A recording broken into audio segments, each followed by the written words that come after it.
नमस्कार, मेरा नाम किरण ओडेद्रा है और मैं यहाँ पर गुरुकुल महिला आर्ट्स एंड कॉमर्स कॉलेज में अपने अध्यापिका के रूप में एक भूमिका निभा रही हूँ। आज हमारी कॉलेज में ये जो सेमिनार हुआ है अंतरનું ઉઘડતું દ્વાર એટલે પત્ર, तो उनके इस सेमिनार के तहत मैं सुबह से यहाँ पर जुड़ी हुई हूँ। मैंने भी उनमें पार्ट लिया है और यहाँ पर हमने देखा है कि हमें पता ही नहीं था कि ऐसे ऐसे भी पत्र होते हैं, जैसे कि कई कवियों के हैं, कई कलाकारों के हैं, कई ऐसे लोग हैं जिन्हें हमें जानते भी नहीं थे। ऐसे ऐसे लोगों के बारे में आज हमें यहाँ पर जानने को मिला है। जो बाहर से वक्ता आए हैं उन्होंने भी हमें कई नई नई चीजें बताई है कि ऐसे पत्र पहले हुआ करते थे, आज के जमाने में पत्र का जो व्यवहार है वो किस तरह चलता है, तो उसके बारे में भी हमें कुछ नया सीखने को मिला है।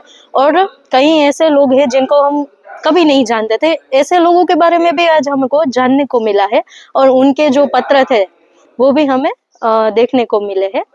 Thank you.